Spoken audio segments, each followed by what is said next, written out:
Welcome back ناظرین. وقفے جانے سے پہلے میں جنرل اعجاز اعوان صاحب گفتگو کر رہے تھے. میں ان سے ایک سوال کرتا ہوں صرف، وہ یہ ہے کہ اگر ٹیکٹیکل وار ہیڈ جو ہیں وہ اس کا تھریش ہولڈ تو نیوکلیر وار ہیڈ کا نہیں ہوتا، تو ٹیکٹیکل وار ہیڈ کا جو تھریش ہولڈ ہے وہ تو بہت نیچے ہوتا ہے. اور جس وقت ہم نے ٹیکٹیکل وار ہیڈ بنائے تھے تو اس وقت 2014 میں انڈیا کا جو وہاں کا جو نیوکلیر پروگرام کا جو سربراہ تھا اس نے کہا کہ اگر پاکستان نے ٹیکٹیکل وار ہیڈ استعمال کیے، یعنی اگر آپ ایک 50,000 کا مجمع ہے اور اس میں ٹینک ہیں تو وہ ہوا میں اڑ جائیں گے. ٹیکٹیکل وار ہیڈ کا معنی یہ ہے نیوکلیر ٹیکٹیکل وار ہیڈ جو ہے. تو اس وقت انہوں نے کہا تھا کہ اگر پاکستان نے ٹیکٹیکل وار ہیڈ کیے تو پھر ہم اسٹریٹجک وار ہیڈ استعمال کریں گے.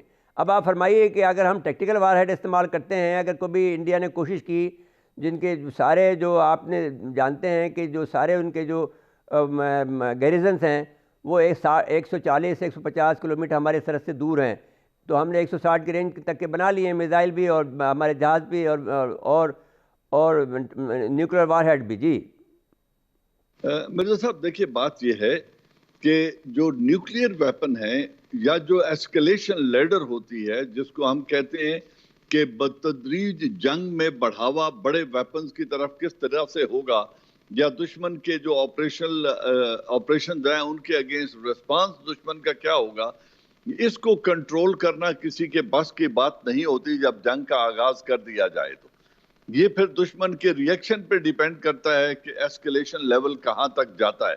یہ ریگولیٹ نہیں ہو سکتا. یہ پانی کی طرح نہیں ہے کہ آپ نے موگا کبھی زیادہ کھول دیا اور کبھی بند کھول دیا.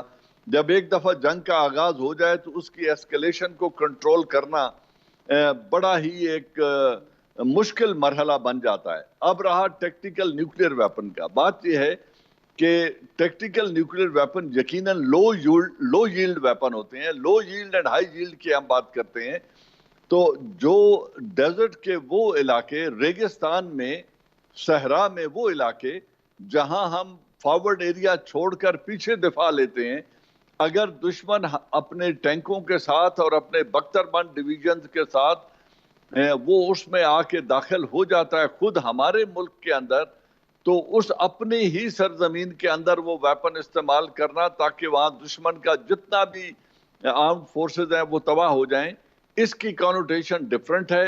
اور دشمن میں انٹرنیشنل بارڈر کے اگینسٹ اکراس یوز کرنے کی کانوٹیشن ڈیفرنٹ ہو جاتی ہے. لیکن میں پھر یہی کہوں گا کہ یہ نیوکلیئر ویپن تک جب بات چلی جائے تو پھر یہ ایشورڈ میوچل اچھا جی، ڈسٹرکشن کی بالکل آپ بات صحیح ہے. کہہ رہے ہیں. وہ بہت خطرناک بات ہے، وہ بہت ہی خطرناک بات ہے، دنیا نہیں رہے گی پھر. اچھا جی، اب آپ شوکت پراجا صاحب، ہم ذرا ملک کی بات کر لیں. اب سوال یہ ہے کہ ملک کے اندر جو صورتحال چل رہی ہے اس میں عمران خان صاحب کا جو معاملہ تھا اس میں کچھ بہتری تو آئی ہے کہ وہ کچھ نہ کچھ ڈیلیور کر رہے ہیں. کرونا کے معاملے میں انہوں نے کچھ اچھے کام کیے ہیں یا نہیں کیے ہیں، وہ آپ سے گزارش ہے کہ آپ فرمائیں کہ اس پر آپ کا کیا تبصرہ ہوگا کہ حکومت اب کیسے چل رہی ہے عمران خان کی. جی دیکھیے، تبصرے تو اب ہو نا کہ 25 جولائی کو 2 سال جب مکمل ہوئے تو ہر اینگل سے ان کی پرفارمنس کو، ان کی کارکردگی کو ڈسکس کیا گیا. اگر سمارٹ لاک ڈاؤن یا سلیکٹیو لاک ڈاؤن کر کے آپ نے کرونا کو کنٹرول کیا اور قابل تحسین ہے، تو پھر جنہوں نے مکمل لاک ڈاؤن کیا تاکہ بالکل ہی کوئی چانس ہی نہ رہے، تو پھر اس حکومت کو بھی آج خراج تحسین پیش کیا جانا چاہیے کہ انہوں نے بھی ایفرٹ کی. دوسری بات یہ ہے، اگر کامن مین پرسپیکٹو سے دیکھیں، ایک عام آدمی کی زندگی کے حوالے سے، تو ان 2 سالوں میں نہ صرف وہ زندگی مشکل ہوئی ہے بلکہ اجیرن ہوئی ہے. آج بھی آپ نے کمیشن بنایا، آپ نے فورینزک آڈٹ کیا، آپ نے ایف آئی ایکٹیویٹ کی، آپ نے نیب کے حوالے سے باتیں کی، لیکن آج بھی چینی 55 روپے تھی، آج وہ 92 روپیز مل رہی ہے. اگر آٹے کی بات کریں مرزا صاحب، میں آپ کو وارن کر رہا ہوں کہ ابھی تو کراپ آئی ہے، یہ حال ہے آٹے کا اور گندم کا، اور جب 4-5 مہینے کے بعد یہ کراپ کی جو جس گھر میں گندم پڑی ہے گاؤں میں، شہروں میں، وہ ختم ہو جائے گی، تو امیجن کریں کتنا بڑا کرائسس ہوگا. یہ کسی کو نظر نہیں آ رہا. میں آپ کو فور وارن کر رہا ہوں. 1954 میں خواجہ ناظم الدین کی حکومت گئی تھی، اس وقت بھی آٹے کا بحران ہی وجہ بنا تھا.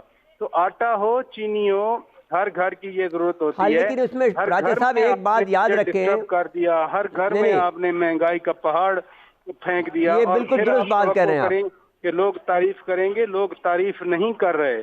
اگر آپ عام مارکیٹ میں چلے جائیں, عام بازار میں چلے جائیں, ہاؤس ہولڈ سے بات کریں تو آپ کو پتہ چلے گا کہ لوگوں کی کیا فیلنگز ہیں. عام آدمی کا جو نہیں سوچتا, عام آدمی کے بارے میں جو پالیسی نہیں بناتا, وہ نہ حکومت کامیاب ہو سکتی ہے, نہ وہ سیاسی جماعت کامیاب ہو سکتی ہے. یہ صرف یہ نہیں ہے کہ ایک پولیٹیکل پارٹی کا فیوچر ایٹ اسٹیک ہے, یہ ایک پولیٹیکل پارٹی کی پرفارمنس ان کوشچن ہے, بلکہ اوورال جو جب خدا نہ خواستہ رائٹس نکل پڑیں, خدا نہ خواستہ لوگ تنگ ہو کر سڑکوں پہ آ جائیں, تو پھر کچھ نہیں رہتا. پھر وہ یہ نہیں دیکھا جاتا کہ یہ پی ٹی آئی ہے, یہ پیپلز پارٹی ہے, یہ نون لیگ ہے, یہ اے این پی ہے, یہ جے یو آئی ہے. پھر جو عوامی ریلے ہوتے ہیں وہ اپنا رخ خود بناتے ہیں اور بہاؤ جو ہے وہ خود ہی متعین کرتے ہیں. اس لیے آپ بڑی بڑی باتیں کریں, آپ اسٹریٹجک ڈائلاگ کریں, اسٹریٹجک لیول پر چیزوں کو اٹھائیں, لیکن عام جو پاکستانی عام انسان ہے اس کی زندگی کا بھی اگر کچھ خیال رکھ لیا جائے تو میرے خیال ہے اولین ترجیح یہی ہونی چاہیے کہ لوگ ہیں تو ملک ہوتے ہیں, لوگ ہیں تو قومیں ہوتی ہیں. لوگوں پر اگر عذاب آ جائے تو پھر وہ اس کو قوم کہا جائے نہ کہا جائے, پھر وہ ڈیبیٹ انٹلیکچوئل تو ہو سکتی ہے, لیکن وہ ڈیبیٹ, یہ والی ڈیبیٹ پھر اسٹریٹس میں نہیں جایا کرتی. تو کم از کم اس مہنگائی کے حوالے سے حکومت جو بھی کرے, وہ امپورٹ کھولے, وہ ایکسپورٹ بند کرے, لیکن چینی بھی سستی ہونی چاہیے, آٹا, روزمرہ کی اشیاء ملنی چاہیے, عام لیول پر ملنی چاہیے. راجہ صاحب آپ کے سوال میں نے یہ بات کی تھی کہ آپ نے جو بات بیان کیا, بیانیہ دیا تھا, اس پہ میں نے یہ کہا تھا کہ جب بھی کبھی ایون میں نے جو انقلاب فرانس کی جب ہم بات کرتے ہیں تو جب ہم نے اس کو ڈیپلی اسٹڈی کیا تو اس کے پیچھے بھی طاقتیں تھیں جو کہ پاور پالیٹکس کا گیم کھیل رہی تھی اس وقت کے حکومت کے خلاف. تو اب جو یہاں پر جو صورتحال ہے پاکستان میں, اس میں ہمیں کوئی ایسی طاقت نظر نہیں آتی ہے. جو طاقتیں ہیں جو ہم جیسے اسٹیبلشمنٹ کہتے ہیں یا کچھ اور بات کہتے ہیں, وہ سب کے سب تو عمران خان کا ساتھ دے رہی ہیں. اب باقی جو پولیٹیکل پارٹیز ہیں وہ بکھری ہوئی ہیں, ان میں ٹوٹ پھوٹ ہے, وہ کیسے کریں گے آگے؟ جی دیکھیے, میں تو پولیٹیکل پارٹی سے ہٹ کے بات کر رہا ہوں. انقلاب فرانس کے حوالے سے 3 کلاسز تھیں, ایک نوبیلٹی تھی, ایک کلرجی تھی, اور ایک جس کو وہ تھرڈ اسٹیٹ کہتے تھے, یعنی عام لوگ تھے.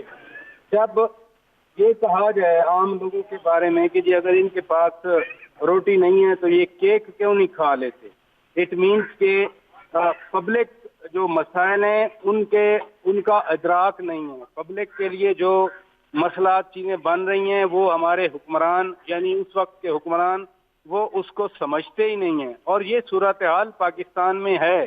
جب منسٹر سے بات کی جائے نا, چینی اتنے کلو ہو گئی ہے, یا دال اتنے روپے کلو مل رہی ہے, یا آٹا مل رہا ہے, تو وہ واقعی پوچھتے ہیں, میں آپ کو صحیح بتا رہا ہوں, وہ آگے سے پوچھتے ہیں کہ واقعی یہ صورتحال ہے. یعنی ایک اتنا بڑا گیپ ہے کہ ایک کلاس ہے جس کو پتہ ہی نہیں ہے چیزیں کیسے مل رہی ہیں. لیکن اس پہ تو ہمیں تو پھر اسٹیبلشمنٹ سے بات کرنی پڑے گی نا کہ بھئی ایسے آدمی کو کیوں حکمران کرنے دیا.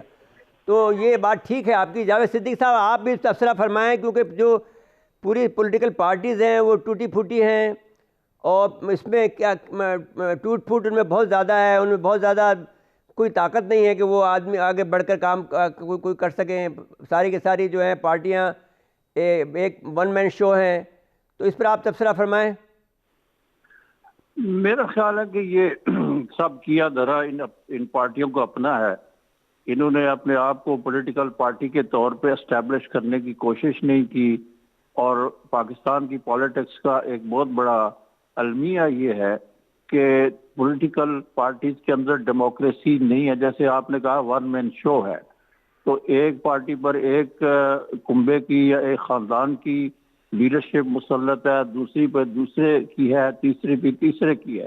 اور یہی وہ وجہ ہے کہ جس کی وجہ سے یہ پارٹیاں جو ہے ڈیموکریٹک پارٹی نہیں بن سکی. اس کے اندر جن لوگوں میں صلاحیت یا اہلیت ہے وہ آگے نہیں آ پائے, کیونکہ خاندانوں کا تسلط ہے, خاندانوں کی حکمرانی ہے.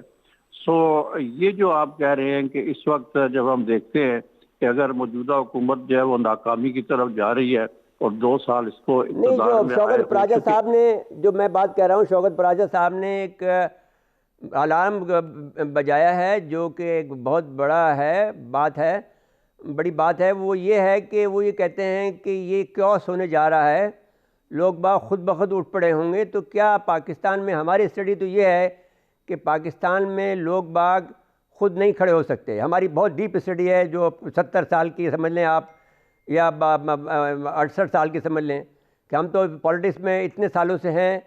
تو وہ ہمارا اندازہ یہ ہے کہ پاکستان کے اتنے میں ایسی کچھ نہیں ہے کہ عوام خود ہی اٹھ کھڑے ہوں.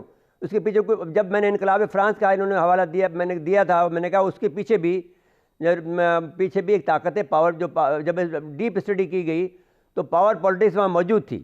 جی، آپ یہ سوال کا جواب اتنا سمپل یہ ہے، سمپل سوال یہ ہے، کیا یہاں پر انارجیت کی، انارکی کی امکانات ہیں؟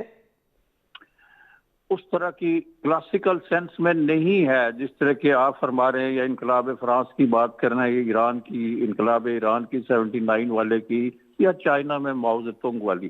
لیکن میں سمجھتا ہوں کہ اس کی علامتیں موجود ہیں.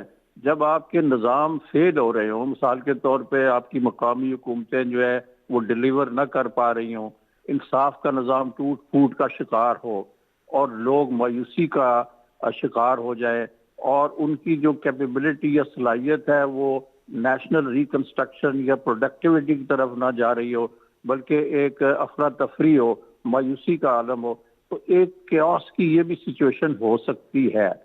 اب اس کو کیسے سنبھالا دیا جائے، کیسے اس کو بحال، جمہوریت کو، نظام کو بحال کیا جائے، اس کے لیے کچھ نہ کچھ ادھر ادھر سے ایفرٹس ہوتی ہیں. کبھی نیند دلانا ایفرٹس ہوتی ہیں، کبھی کچھ کسی اور طرح سے.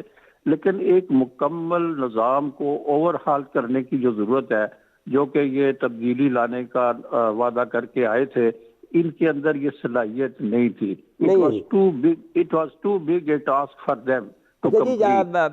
اعجاز امان صاحب، آپ فرما دیجئے، یہ لاسٹ ہمارے پاس 2 منٹ ہیں، اس میں یہ فرمائیے کہ یہ جو ہمارے شوکت پراچا صاحب نے جو بگل بجایا ہے، اور جو کہ بہت خطرناک بات ہے، اور یہ ان کے نفس پر، عوام کے نفس پر ان کا ہاتھ ہوتا ہے.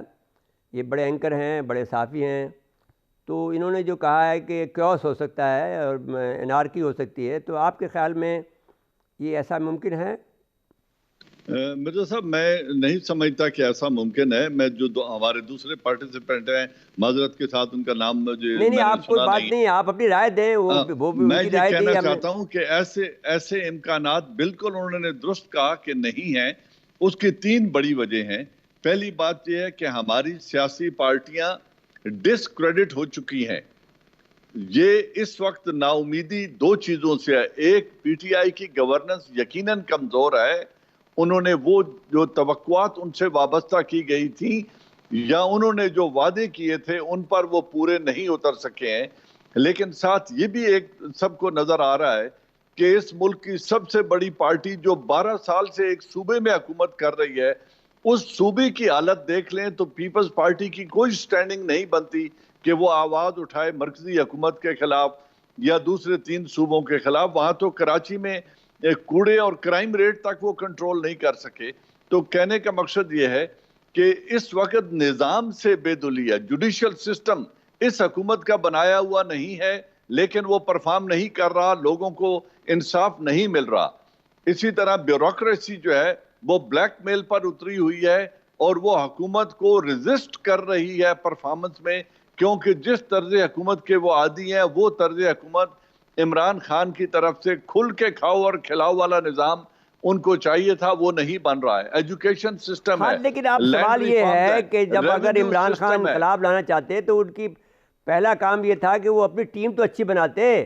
تو ٹیم ہی اچھی نہیں بنی، دیکھیں، میں کہاں سے اسی ڈیلیور کریں طرف گے؟ آ رہا ہوں کہ وہ ٹیم جو انہوں نے سوچا تھا، یہ 12 آدمیوں کی کرکٹ ٹیم نہیں ہے. ہاں، یہ پاکستان چلانے کی بات ہے، اور ان ہاں، کو اس بات کا تجربہ نہیں تھا. اور بالکل نہیں ان ہے. کی پارٹی کا جو سب سے بڑا پرابلم ہے، وہ ہاچ پاچ پارٹی ہے. کچھ نظریاتی لوگ ہیں، کچھ موقع پرست لوگ ہیں، کچھ اتحادی ہیں جنہوں نے اقتدار میں آنے کے اور لیے وہ ان کو جوائن ڈومینیٹ کر کرتے لیا. ہیں، جو موقع اور وہ پرست ہیں اور یقیناً اتحادی، وہ ڈومینیٹ کرتے ہیں.